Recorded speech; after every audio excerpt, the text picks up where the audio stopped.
thy deserts, what is like to thee? It feels a little bit like we're in Italy here. Well, You have your stuccoed house and your Italian ceramics, and you look out into Provincetown and you see the Pilgrim Monument. And That's sort of an Italian gadget. Very Venetian looking. It's really for a copy of, I think, the Siena Tower.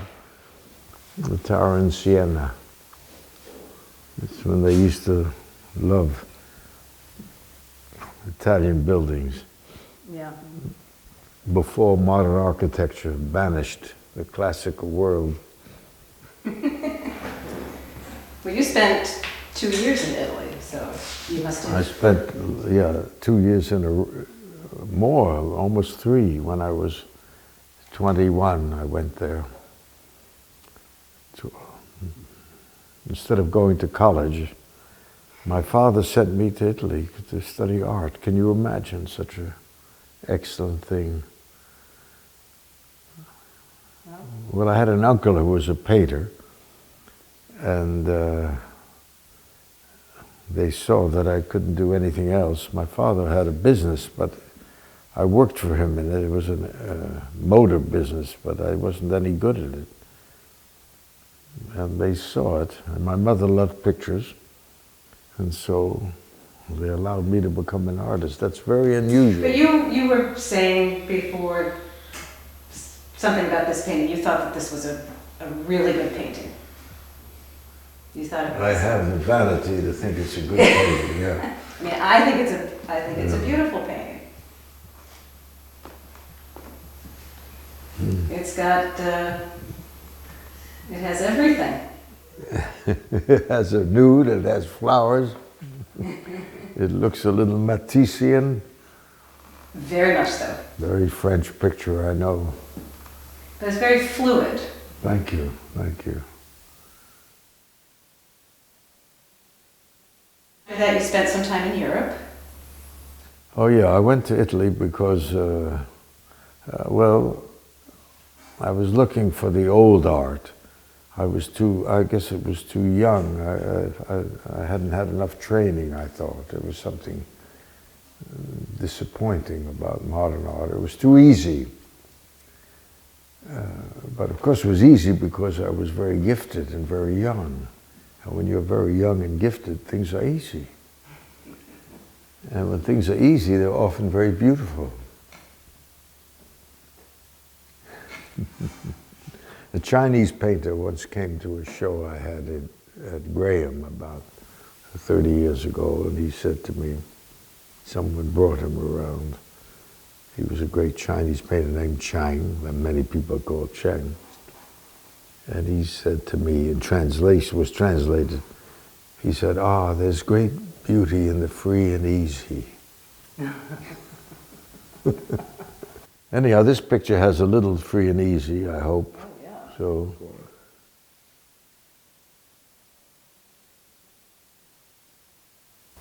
Well, you've been doing images of boats for a long time. Oh yeah, since I was a kid. Well, starting with your... Starting way back, even before I even studied with Sal Wilson, I painted. Well, kids do boats, of course. One of the things kids do are boats. I remember first realizing I was an artist when I was about 6, 7 years old in public school.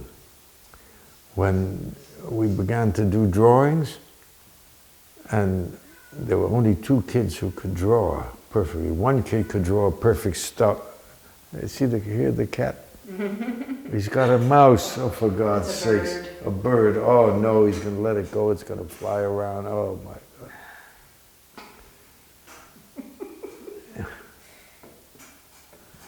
Yeah, anyway. Damn. Anyhow, where were we? You were 6 years old. Oh yeah, 7 years old. 7 years old. Well, this is much more exciting than this story. So I made a drawing of a boat in perspective. In other words, the side of the boat. In other words, not just flat, but with the bow. And I could do that. So I realized I could do something there. The whole school the teacher was amazed. And there we are.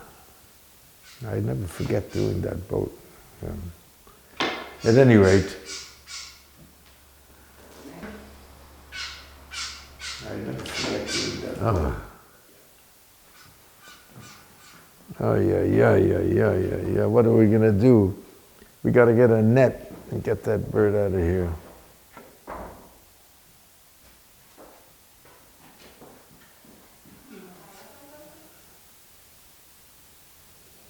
Damn cat. Changes the whole tone of your life when you see that.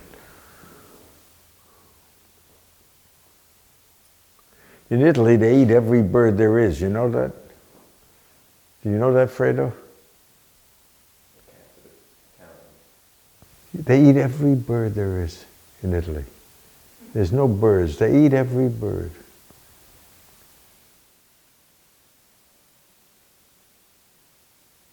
This picture has a lot of the feeling of some of the Italian painters I love very much. Carrà and Di Chirico. And well, time is a great thing in their work. Right, but it's sort of a frozen, yes, something like that. This perhaps has some of that feeling. I was working very geometrically for some years. Yeah, there's clearly a very strong sense of geometry, but I think what I like is that you've kind of balanced that with these wonderful textures of the brush, the column of the lighthouse, the way that sort of, that feathery brushwork stands in contrast to the, those sort of bold lines and. It does go around the lighthouse, which is an odd thing in a flat picture. It's true. Now you have this mirror here, which you use. How do you use the mirror? A mirror in a picture. Well, you always look at it backwards or upside down. You have to paint a picture upside down as well as right side up. That's why de Kooning had that easel that could turn all those huge pictures around. He constructed a wonderful easel. So it has to make as much sense. Oh yeah, you have to turn it around. Sometimes when you can't solve a picture, you turn it upside down, you put it on the floor, you kick it, you do anything to solve it. Well, and then there's one line which has been overpainted, but you can still sense that it's there, that's curved. Where is that? Show it to me. I'll put my glasses on to see it. This pentimento right here. Ah, yeah, you're right. That's not straight. You're right. Now I put my glasses on, I see it. Well, there's a lot of stuff underneath, It doesn't bother me to see what's underneath. No, I think it... Well, in time, it reveals itself. In 50 years, you'll see that stronger, that line. In 100 years, the thing about oil paint is that it lives. It's not like acrylic paint, which it doesn't live. It exists and stays the same, hopefully. But oil paint does not stay the same. It paints itself in time. And if you paint thick, the thicker you paint, the more wonderful your picture will be in 100 years in oil paint.